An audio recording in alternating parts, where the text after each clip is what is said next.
नमस्कार दोस्तों, आशा है कि आप सब गत 16 जून को सिविल सेवा प्रारंभिक परीक्षा में सम्मिलित हुए होंगे और आप अपने परिणाम के प्रति आशान्वित भी होंगे।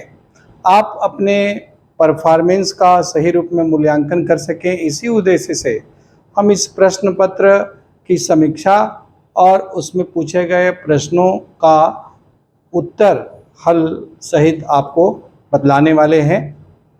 आज हम इस सिलसिले में भारतीय राज्य व्यवस्था के अंतर्गत पूछे गए सारे प्रश्नों पर चर्चा करेंगे और उसे हल करेंगे और उसकी समीक्षा भी करेंगे। भारतीय राज्य व्यवस्था हम सब जानते हैं कि सामान्य अध्ययन के प्रश्न पत्र के अंतर्गत एक बहुत ही महत्वपूर्ण सेगमेंट है, जिसका न केवल प्रारंभिक परीक्षा बल्कि मुख्य परीक्षा में भी और साक्षात्कार में भी उतना ही महत्वपूर्ण रोल होता है। इस बार की इस परीक्षा में कुल 19 प्रश्न भारतीय राज्य व्यवस्था से ही पूछे गए हैं। इन प्रश्नों को यदि हम समग्र रूप में देखें तो कुछ प्रश्न ऐसे हैं जो विवेचनात्मक हैं, कुछ प्रश्न ऐसे हैं जो तथ्यात्मक हैं, कुछ डिस्क्रिप्टिव हैं तो कुछ फैक्चुअल हैं। इसके साथ साथ कुछ प्रश्न ऐसे हैं जो कि हमारे एलिमेंट्री नॉलेज को जज करते हैं, अर्थात उस विषय के बारे में जो ऊपरी स्तर का भी ज्ञान है, कुछ प्रश्नों में केवल उस ज्ञान का भी परीक्षण करने का प्रयास किया गया है। कुछ प्रश्न निश्चित रूप से ऐसे हैं जो बहुत गहराई में जा कर के पूछे गए हैं। तो इन सभी प्रश्नों पर क्रम से हम चर्चा करने जा रहे हैं। ये प्रश्न पत्र आपके सामने है, test booklet general studies paper first, और ये है booklet series number D.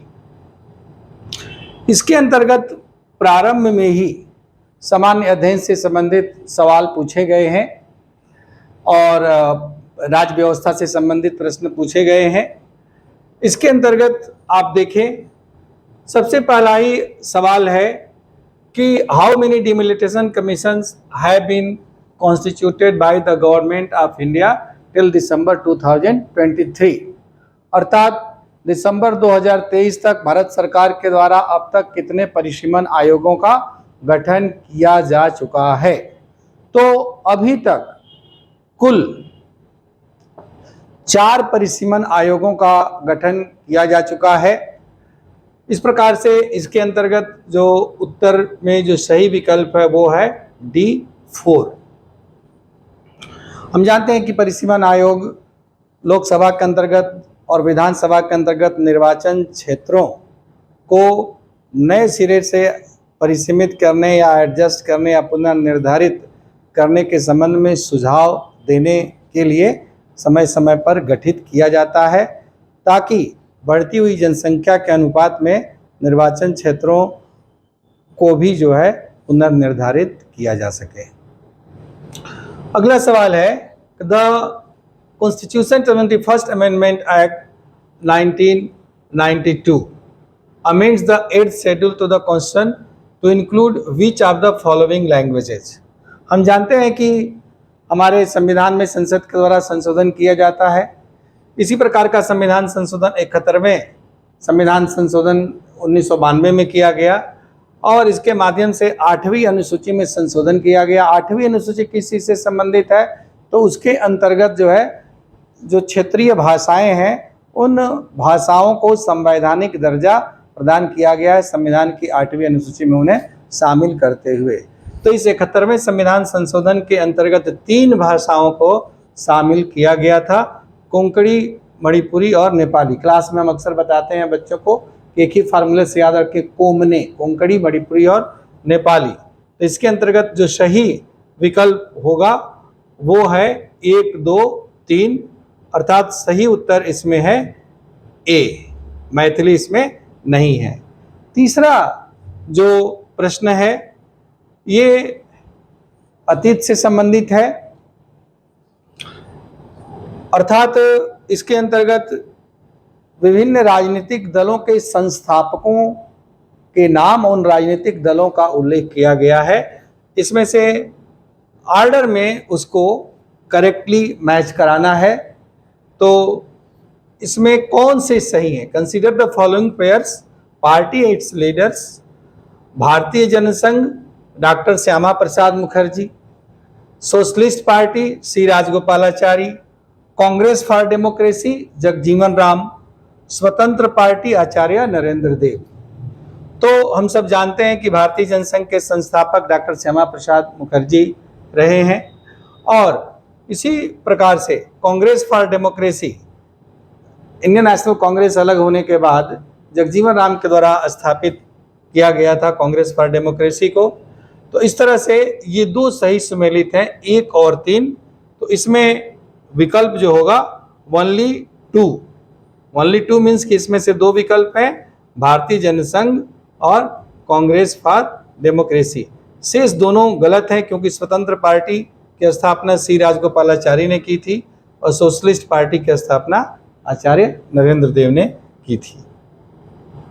Next question है कि which of the following statement are correct about the constitution of India. Bharat के संविधान के बारे में इन कथनों में से कौन सा कथन सही है?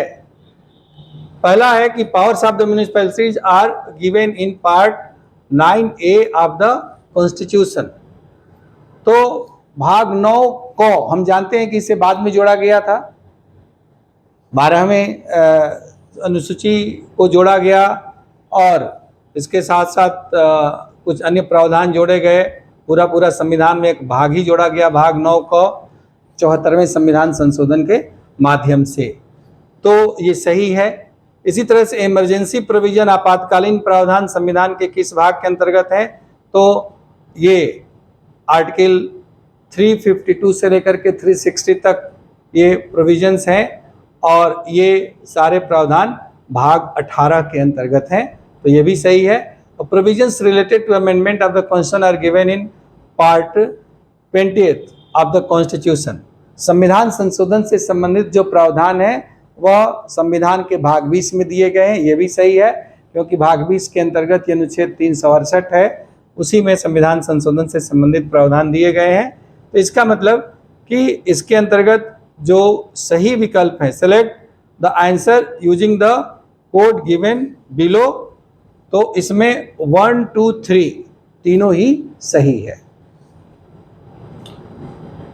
नेक्स्ट क्वेश्चन है 5th क्वेश्चन, जो सेंटर स्टेट रिलेशन से रिलेटेड है, केंद्र राज्य संबंधों से संबंधित। तो इसमें क्या है कि which one of the following statement is correct as per the constitution of India. Bharat के संविधान के अनुसार निम्नांकित में से कौन सा कथन सही है? विच वन, इसमें से कोई एक ही सही है। आपको ये देखना है कि कौन सा सही है। तो centre state trade and commerce is a state subject under the state list, अर्थात ये पूछा गया है कि अंतर्राज्यीय वाणिज्य और व्यापार ये राज्य सूची का विषय है, जो गलत है, ये सही नहीं है।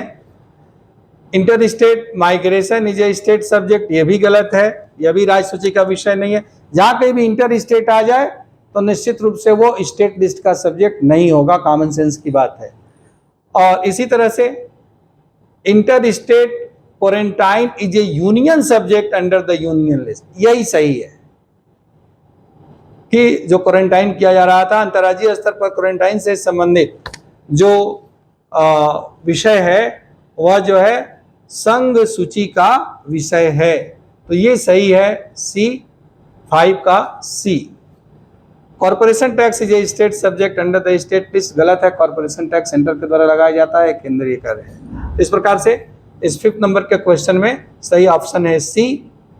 इसी तरह से 6th question, under which of the following articles of the constitution of India has the Supreme Court of India placed the right to privacy.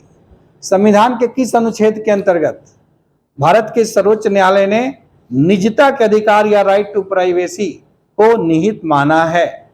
तो आर्टिकल 21, जो मूल अधिकारों के अंतर्गत अत्यंत महत्वपूर्ण अधिकार है, right to life and personal liberty का अधिकार, प्राण और दैहिक स्वतंत्रता का अधिकार, उसी के तहत सर्वोच्च न्यायालय ने माना कि निजता का अधिकार भी निहित है।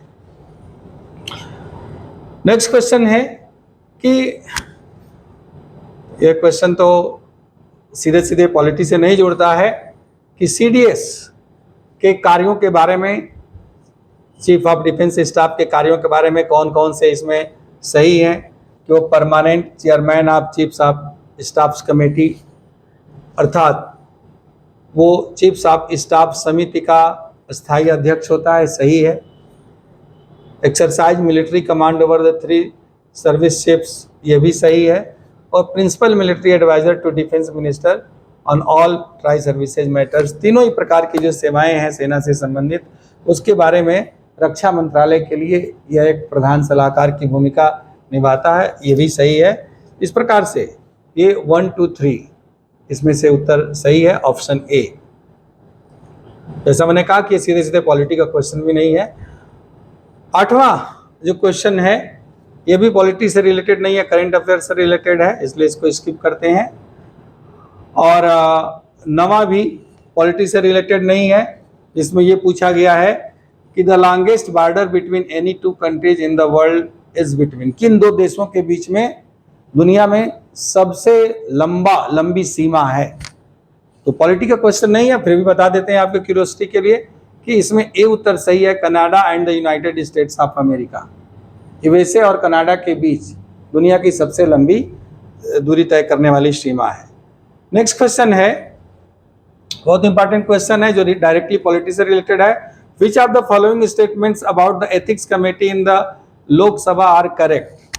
एथिक्स कमेटी आप जानते हैं कि महुआ महापात्रा को उसके को लेकर के ये बहुत चर्चा में था। तो एथिक्स कमेटी के बारे में क्या है, तो इसमें से सही छांटना है कि initially it was an ad hoc committee. ये लोकसभा की एथिक्स कमेटी के बारे में बताया गया है कि क्या सही है। तो प्रारंभ में यह एक तदर्थ समिति थी, बिल्कुल सही, प्रारंभ में यह एक तदर्थ समिति के रूप में इसे स्थापित किया गया था। Second, only a member of the Lok Sabha can make complaint relating to, इसमें यह कहा गया कि केवल लोकसभा का सदस्य ही किसी सदस्य के अनैतिक आचरण के संबंध में इसमें शिकायत दर्ज कर सकता है। ये स्टेटमेंट सही नहीं है। किसी भी सदस्य के द्वारा शिकायत दर्ज कराई जा सकती है, वो लोकसभा का सदस्य नहीं है तो भी वह किसी लोकसभा के सदस्य के माध्यम से अपनी शिकायत दर्ज करा सकता है। शिकायत दर्ज कराने के लिए स्वयं लोकसभा का सदस्य होना जरूरी नहीं है। जैसा कि तृणमूल कांग्रेस महुआ के संदर्भ में ये देखा गया कि उनके एक मित्र के द्वारा इस प्रकार की शिकायत दर्ज कराई गई थी एक सांसद के माध्यम से। और तीसरी चीज कि the committee can't take up any matter which is sub judice, ये भी सही है। कोई भी मामला जब न्यायालय में लंबित रहता है तो उसकी सुनवाई करने के लिए समिति उस मामले को स्वीकार नहीं करती है। तो इस प्रकार से इसके अंतर्गत भी ये तीनों ही स्टेटमेंट सही है। 1, 2, 3 डी सही है। ये सॉरी, इसमें 2 सही नहीं है, 2 सही नहीं है, तो इसमें 1 और 3 सही है। सी, option C 1 and 3 only. Next, who was the provisional president of the Constituent Assembly before Dr. Rajendra Prasad? Doctor Rajendra Prasad को संविधान सभा का अस्थायी अध्यक्ष चुना गया था। उनके पहले संविधान सभा के अस्थायी अध्यक्ष कौन थे हम सब जानते हैं, वेल नोन फैक्ट है कि सच्चिदानंद सिन्हा, डॉक्टर सच्चिदानंद सिन्हा संविधान सभा के अस्थायी अध्यक्ष थे। बहुत इंपॉर्टेंट और एक बड़ा अच्छा क्वेश्चन है कि 12th question, with reference to the government of India act 1935 consider the following statements. Bharat शासन अधिनियम 1935 के संदर्भ में निम्नांकित कथनों पर विचार कीजिए। क्या है? तो it provided for the establishment of an all India federation based on the union of the British Indian provinces and princely states. सबसे महत्वपूर्ण प्रोविजन था गवर्नमेंट ऑफ इंडिया एक्ट 1935 का ये कि इसके माध्यम से देशी रियासतों और ब्रिटिश प्रांतों को मिला करके एक अखिल भारतीय परिसंघ को स्थापित करने की बात कही गई थी। तो ये तो स्टेटमेंट सही है। दूसरा है, defence and foreign affairs were kept under the control of the federal legislature, कि विदेश मामले और रक्षा मंत्रालय, इन रक्षा मामले इन दोनों को संघ की संसद के अधीन रखा गया था। ये गलत है, क्योंकि 1935 के अधिनियम के अंतर्गत केंद्रीय स्तर पर डायरकी या द्वैध शासन की स्थापना की गई थी और प्रांतों में जो पहले से 1919 के एक्ट के द्वारा डायरकी लागू था उसको समाप्त किया गया था। तो जो डायरकी यूनियन लेवल पर लागू की गई गवर्नमेंट ऑफ इंडिया एक्ट 1935 के तहत, उसके तहत संघ के विषयों को भी कुछ विषय गवर्नर जनरल के या वायसराय के अधीन रखे गए और कुछ विषय जनप्रतिनिधियों के अधीन थे। तो रक्षा और विदेश मामले ये दोनों जो है डायरेक्ट वायसराय या गवर्नर जनरल के अधीन रखे गए थे, इसलिए ये स्टेटमेंट गलत है। 2, इसलिए इसमें जो सही उत्तर होगा which of the statement given above is are correct, तो ओनली 1, केवल पहला सही है। Next, which one of the following is a work, ये एट्रीब्यूटेड टू प्लेराइट भास, ये हिस्ट्री का क्वेश्चन है, पॉलिटी से इसका संबंध नहीं है। कि भास के, हम जानते हैं कि भास एक बहुत प्रसिद्ध नाटककार थे जिन्होंने 13 नाटकों की रचना की थी। तो भास के द्वारा लिखा गया इनमें से कौन सा एक नाटक है, तो इसमें मध्यमा व्यायोग भास के द्वारा रचित एक नाटक है, शेष अन्य लोगों के द्वारा लिखा गया, इसे ये नाट्य शास्त्र है भरत मुनि के द्वारा लिखा गया था। ये सब। अगला जो क्वेश्चन है पॉलिटी से रिलेटेड वो है, as per article 368 of the constitution of India the parliament may amend any provision of the constitution by way of. संविधान के अनुच्छेद 368 में संविधान में संशोधन की प्रक्रिया दी गई है और संसद को यह शक्ति दी गई है कि वो संविधान में संशोधन करे। किस किस तरीके से संशोधन कर सकती है, तो उसके अंतर्गत एडिशन, वेरिएशन और रिपील, अर्थात किसी चीज को संशोधन के तहत जोड़ सकती है संविधान में जो पहले से नहीं है। दूसरा वेरिएशन, अर्थात एक चीज जो पहले से है उसको हटा करके उसकी जगह पर किसी दूसरी चीज को रख सकती है। और तीसरा रिपील, पहले से कोई प्रोविजन है उसको एबॉलिश कर सकती है, समाप्त करती है। तो आर्टिकल 368 में स्पष्ट रूप से ये तीनों ही वर्ड जोड़े गए हैं, एडिशन, वेरिएशन, रिपील। तो इसका मतलब ये हुआ कि ये तीनों ही सही है, डी ऑप्शन सही है, 1, 2 एंड 3।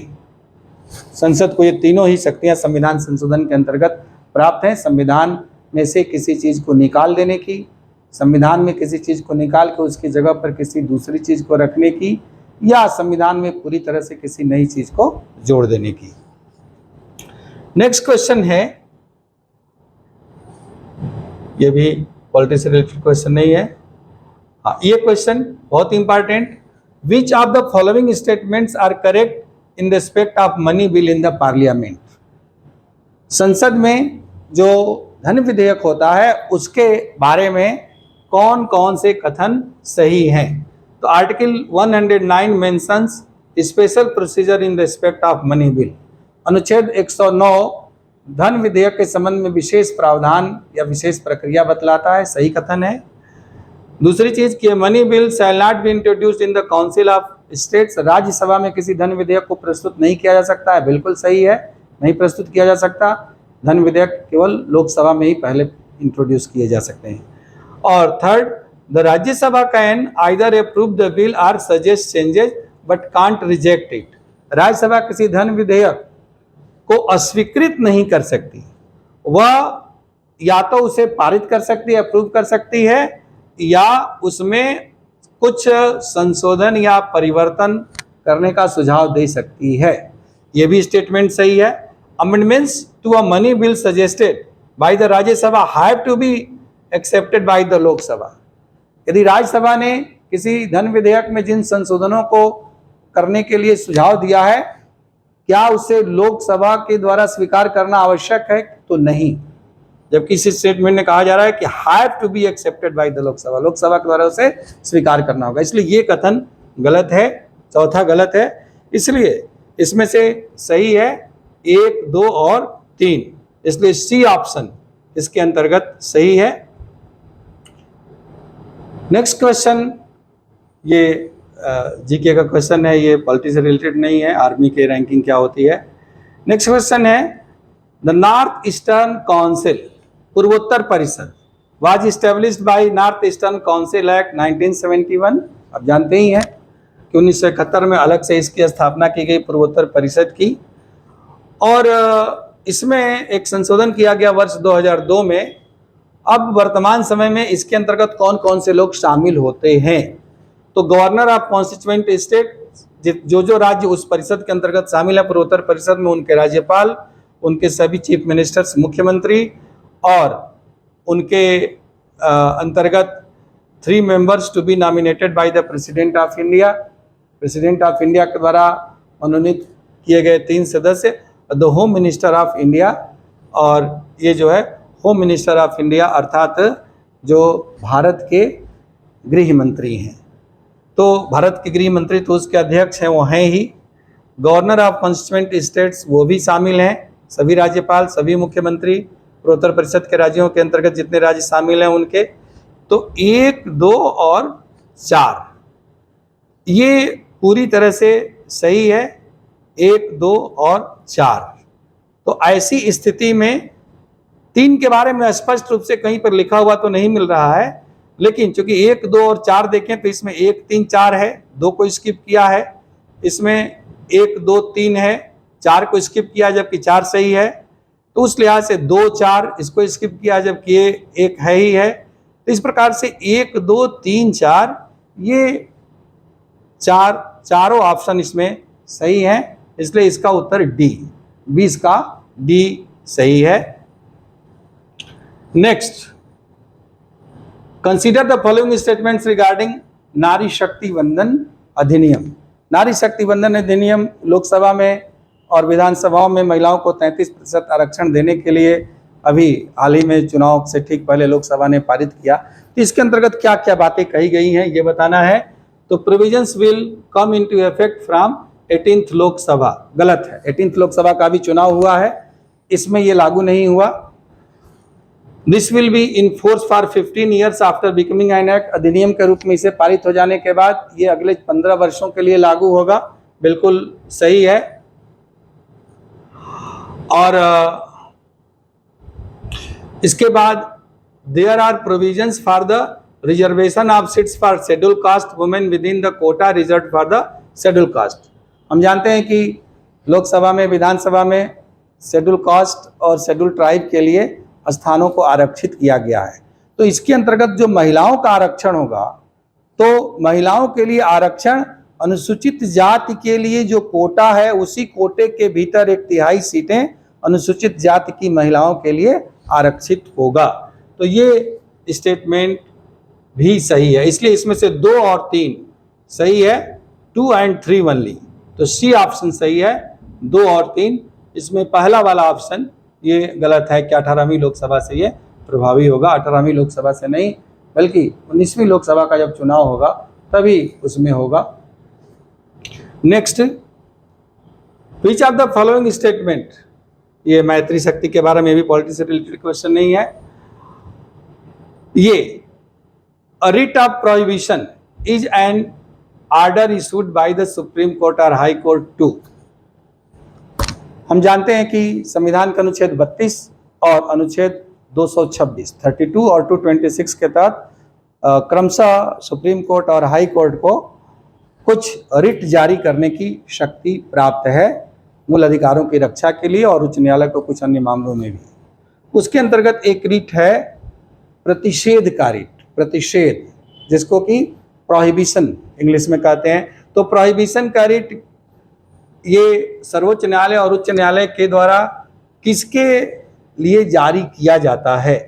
तो इसमें बहुत सारे ऑप्शन हैं, इसमें जो सही ऑप्शन है कि the lower court prohibiting continuation of proceeding in A case. किसी मामले में निचली अदालतों के द्वारा जो सुनवाई की जा रही है उनकी सुनवाई को रोक देने के लिए, उनको उस मामले की सुनवाई करने से मना करने के लिए ये रिट ऑफ प्रोहिबिशन जारी किया जाता है सर्वोच्च न्यायालय के द्वारा या उच्च न्यायालय के द्वारा। नेक्स्ट है, consider the following statements. It is the governor of the state who recognises and declares any community of that state as a scheduled tribe.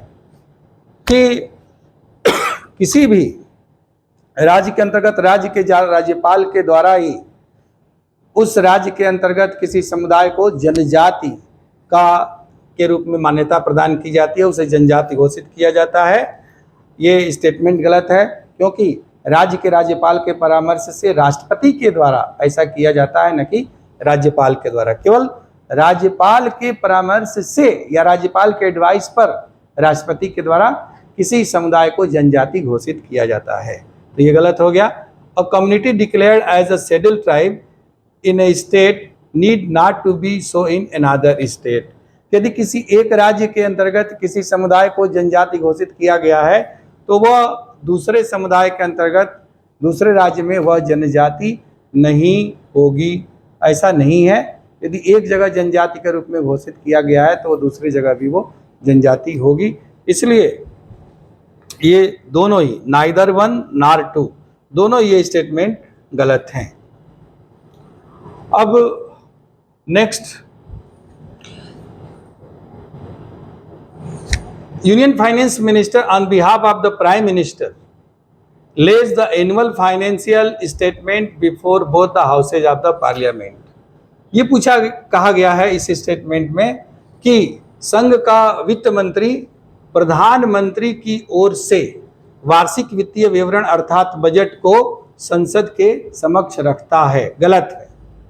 वित्त मंत्री के द्वारा प्रधानमंत्री की ओर से नहीं बल्कि राष्ट्रपति की ओर से बजट को संसद के समक्ष रखा जाता है, इसलिए ये स्टेटमेंट गलत हो गया।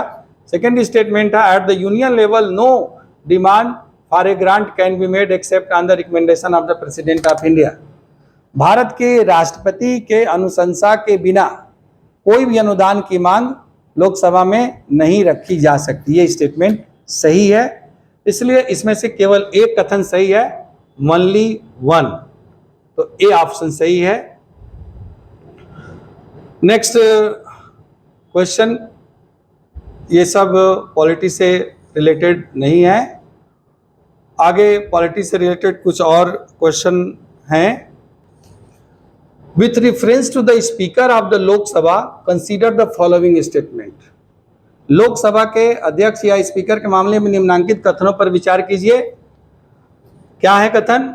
While any resolution for the removal of the speaker of the Lok Sabha is under consideration.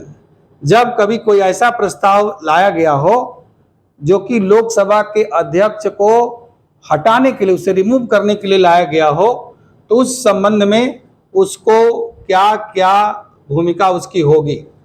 He she shall not preside, वह उसकी अध्यक्षता, ऐसे प्रस्ताव को संसद में पारित करने के लिए जो भी लोकसभा की कार्रवाई होगी उस कार्रवाई की वह अध्यक्षता नहीं करेगा। बिल्कुल सही है, उसकी अध्यक्षता वो नहीं करेगा, इसलिए फर्स्ट स्टेटमेंट सही है।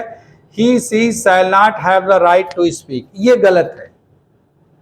उसे सदन में उपस्थित होने का उस समय अधिकार होगा, वह सदन की कार्यवाही में भाग लेगा लेकिन सदन की अध्यक्षता नहीं करेगा। तो उपस्थित होगा अर्थात वो अपनी बात को कह सकता है, बस अध्यक्षता नहीं करेगा। और he she shall not be entitled to vote on the resolution in the first instance, वो प्रथमतः मतदान करने का अधिकारी नहीं होगा, ये गलत है।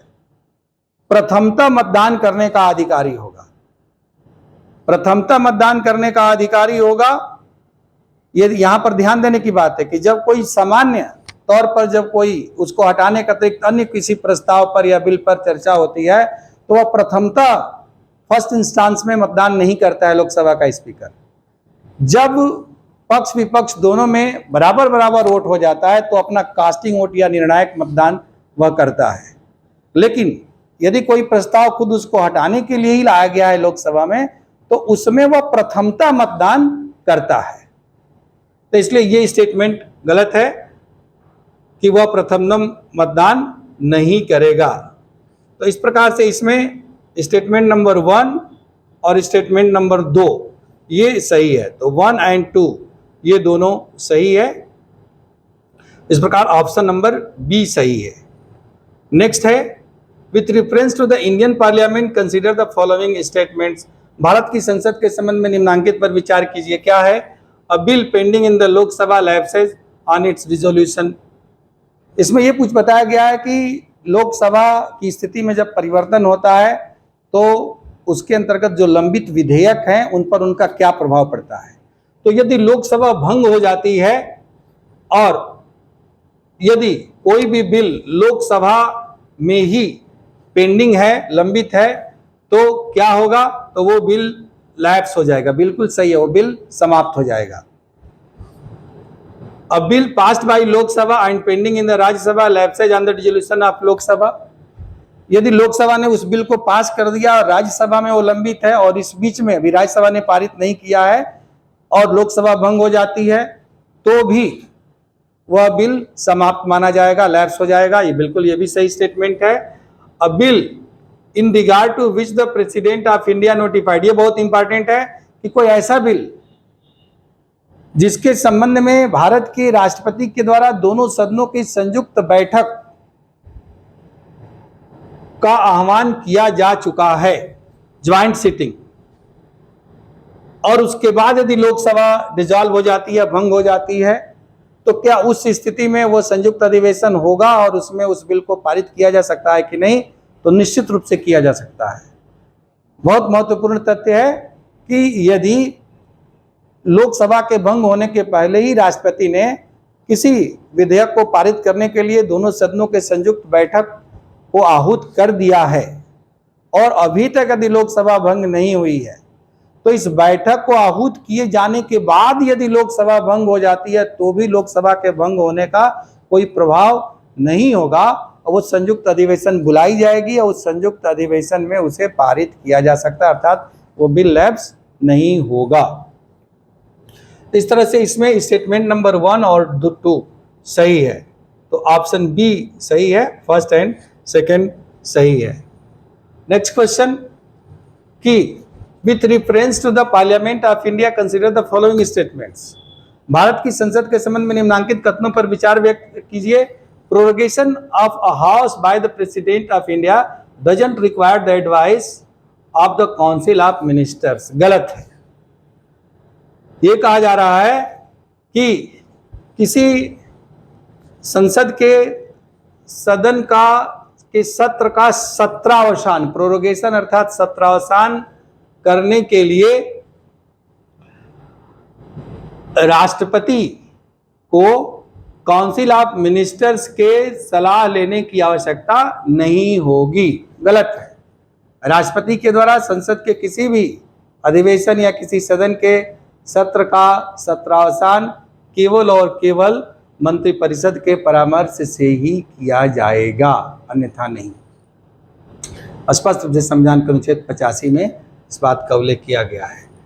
सेकेंड चीज, prorogation of a house is generally done after the house is adjourn, कि आमतौर पर सत्रावसान तब किया जाता है जबकि सदन की कार्यवाही पूरी हो जाती है और सदन की कार्यवाही स्थगित रहती है। एक बार जो सामान्य कार्य जो लंबित होते हैं उनको करके साइने डाई, अनिश्चित काल के लिए जब उसको स्थगित कर दिया जाता है तो उसको साइने डाई बोला जाता है। अनिश्चित काल के लिए स्थगित कर दिया गया है, उसके बाद फिर राष्ट्रपति के द्वारा परामर्श पर मंत्रिपरिषद के उसको उसके सत्र का अवसान किया जाता है।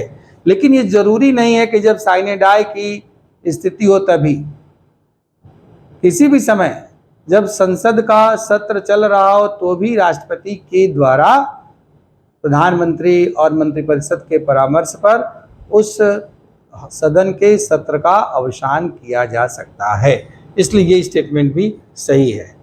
Third statement, dissolution of the Lok Sabha is done by the president of India who save in exceptional circumstances does so on the advice of the council of ministers. तो यहाँ पर कि डिसोल्यूशन ऑफ द लोकसभा को जो भंग किया जाना है राष्ट्रपति के द्वारा, तो वह काउंसिल ऑफ मिनिस्टर के परामर्श पर किया जाएगा, केवल आपवादिक परिस्थितियों को छोड़कर। एक्सेप्शनल केसेज में राष्ट्रपति विशेष परिस्थितियों में मंत्रिपरिषद के परामर्श के बिना भी भंग कर सकता है, अन्यथा सामान्य परिस्थितियों में मंत्रिपरिषद के परामर्श पर ही राष्ट्रपति के द्वारा लोकसभा को भंग किया जाएगा।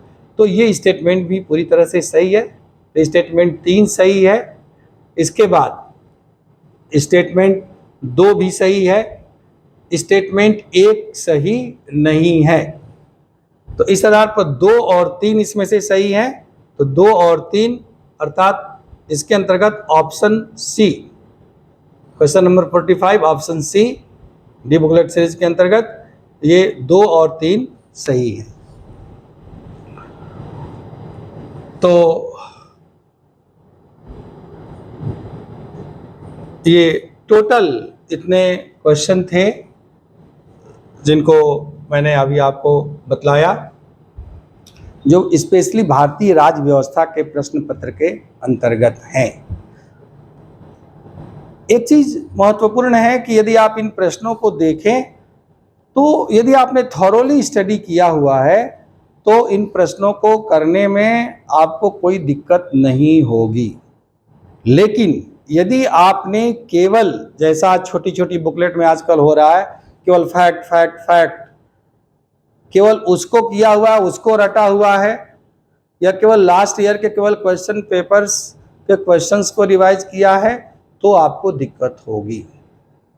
यदि आप किसी भी एक अच्छी पुस्तक, राज्य व्यवस्था की पुस्तक को और एक संविधान की पुस्तक को और इसके साथ साथ पार्लियामेंट्री प्रोसीजर के ऊपर किसी एक पुस्तक को पढ़ लेते हैं, इन 3 पुस्तकों को यदि आप पढ़ लेते हैं तो भारतीय राज्य व्यवस्था से पूछे जाने वाले सभी प्रश्नों का आसानी से आप उत्तर दे सकते हैं। ना केवल प्रारंभिक परीक्षा में बल्कि मुख्य परीक्षा के भी प्रश्नों का उत्तर आसानी से दे सकते हैं।